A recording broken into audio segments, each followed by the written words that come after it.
dhewe mau ketinggalan sore mang aku ngedang no prapatan ketok sliwar-sliwar tak sangka no arep prawan bareng tak rangkul dadak keliru jaran wong warahmatullahi wabarakatuh. Alhamdulillah sehat-sehat nggih. Wah sambutane warga Malang koyo ngene tetep antusias kalau ada pagelaran ludruk. Istimewa padha karo nek ngombe jamu istimewa niku jamu madu ndoke mesti loro. Istimewa. Makan yang ngono. Mangan ayam, nasi istimewa ndoke mesti loro. Bisa dikatakan nandor turino alon-alon nang Tegalan kok nandor sokon oleh pensiun nek dagelan nek tuwek dadi dukun tapi aku ya lak ngono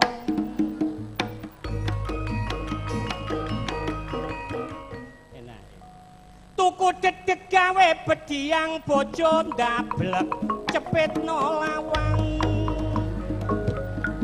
pinara ingkang skejo amersani pagelaran kula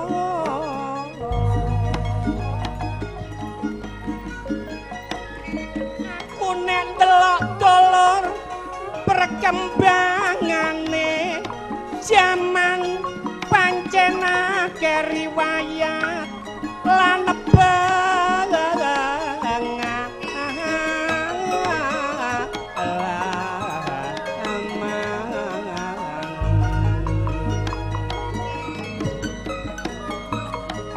ana kalane genting ana kalane aman pancen iku kodrate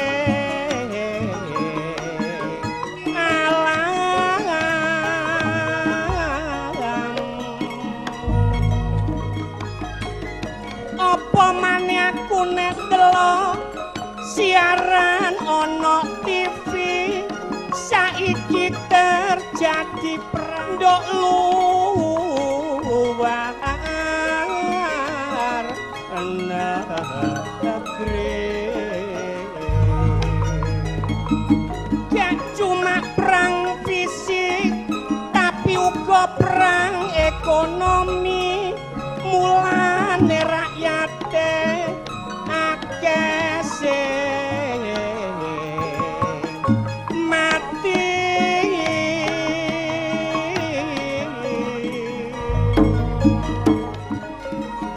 mulane dolor kabeh ayo padha disyukuri nek kita urip ana bumi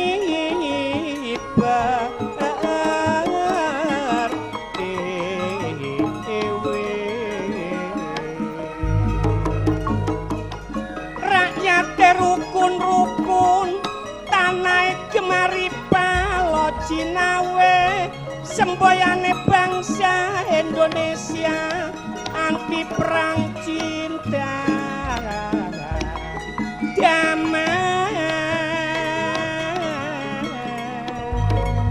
panawan tuku paniti tuku lengo cuma selawe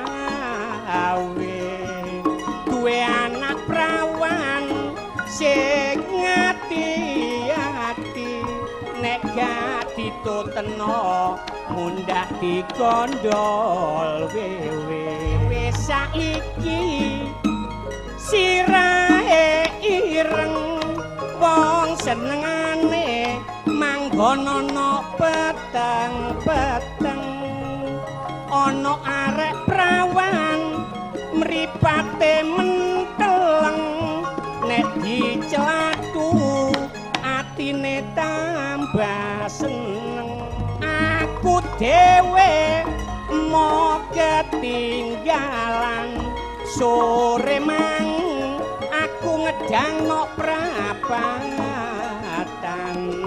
ketok sliwar-sliwar tak sangkakno arep prawan bareng tak rangkul dadak keliru jarak